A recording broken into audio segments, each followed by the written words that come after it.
Hey there, and welcome to Scandal Steep. Few subjects in Hollywood feel as emotionally heavy as the recent behind-the-scenes drama surrounding the Color Purple remake. What should have been a celebratory return for Fantasia and a high-profile showcase for a cast of powerhouse black actresses instead exposed long-standing cracks in the industry's treatment of women of color. At the center of the storm stood Taraji P. Henson, who refused to stay silent when she realized history was repeating itself, not only for her, but for the younger artists beside her. During a candid appearance on The Jennifer Hudson Show, Taraji revealed how closely she watched Fantasia on set. Whenever the singer-turned-actor seemed to sink too deeply into the trauma of playing Celie, Taraji would stroll over, crack a joke, and force a smile out of her co-star. Those light-hearted moments, she explained, were designed to jolt Fantasia back to the present, to remind her that she was more than the pain she portrayed. As soon as the director yelled cut, Taraji planted herself in Fantasia's line of sight so the singer could leave Celie behind before heading home. Taraji's concern was personal. She confessed that she nearly quit the production herself after discovering she was being offered essentially the same paycheck she earned years earlier for Proud Mary. "Where's my raise?" she asked, pointing out she had not seen a meaningful bump in pay despite an impressive resume and an Oscar nomination. For Taraji, the fight wasn't just about her own bottom line. It was about setting a precedent for every younger actress watching, Fantasia included. "If I don't take a stand," she asked, "how am I making it easier for them?" Money, however, was only the first red flag.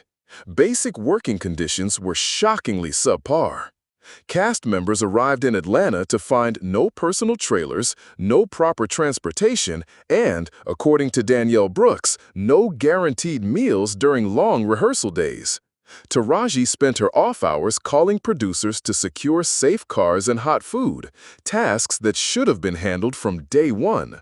All eyes naturally turned to Oprah Winfrey, who served as a producer and famously brands herself a champion of black women. Oprah stated that Warner Bros. Controlled the budget and that she intervened whenever complaints reached her desk. Yet Taraji's account suggested those interventions came only after the actresses raised their voices, and even then, the fixes felt reactive rather than proactive. The disconnect between the public image of empowerment and the private scramble for basic dignity left many viewers unsettled.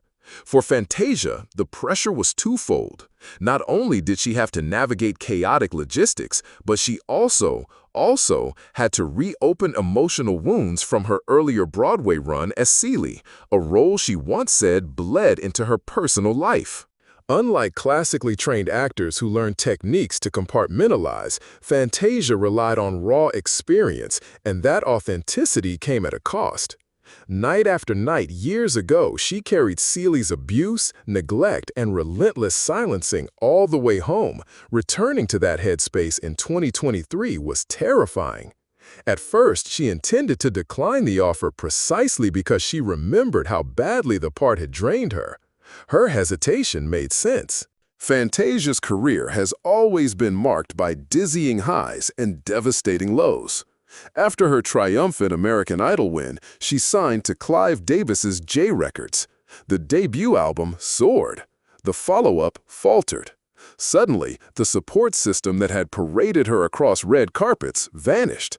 Contracts, budgets, and royalties, matters a young singer should have had seasoned advocates navigating, had been glossed over in favor of quick profits. By the time record sales dipped, the so-called mentors were nowhere to be found. That abandonment reached a breaking point in 2010 when Fantasia was rushed to the hospital after an overdose. Tabloids framed the incident around a rumored affair, but Fantasia later clarified that the pills were the climax of years of mounting pressure, dwindling finances, relentless paparazzi, and an industry that still demanded she smile for the cameras even while she felt herself unraveling. She penned farewell letters to her family, swallowed a bottle of medication in her closet, and waited, indifferent to whether she would wake up. Survival forced her into therapy, yet even as she unpacked her trauma, the machine pushed her right back onto talk show couches to promote a new album. Given that history, Taraji's protective instincts on the Color Purple set were more than friendly gestures. They were a safeguard against a system that had already proven it could break Fantasia once. The older actress recognized the signs: a forced grin, a distant gaze, a slump of the shoulders, and intervened before the cracks widened. As filming progressed, the production's shortcomings spilt into the public sphere. Taraji disclosed the rental car fiasco and the scramble for meals. Danielle Brooks corroborated her account, calling Taraji the voice of the cast. Viewers combed through red carpet clips with new skepticism, noticing how Oprah exchanged warm embraces with nearly everyone, except Taraji. In one viral TikTok, fans slowed the footage to a crawl, highlighting Oprah's fleeting glance at Taraji before turning away. Body language experts and casual observers alike wondered what unspoken tension lingered between the two women. Enter Monique, who carried her own history of grievances involving Oprah and the 2009 film Precious. In a fiery 6-minute video, the comedian drew a direct line from her experiences to what she believed was happening in The Color Purple.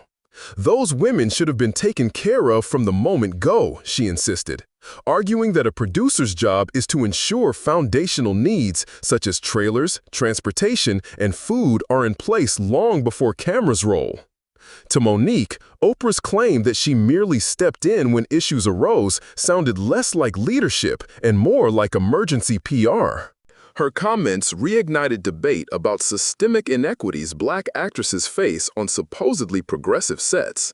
Rundown trailers, meager catering, and do-it-yourself commutes are not isolated oversights, Monique argued. They are patterns.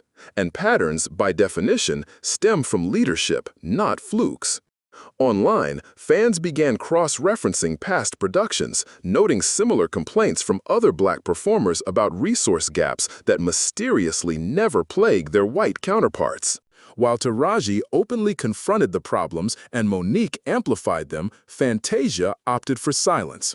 She dutifully attended junkets and answered routine questions, but her guarded posture spoke volumes.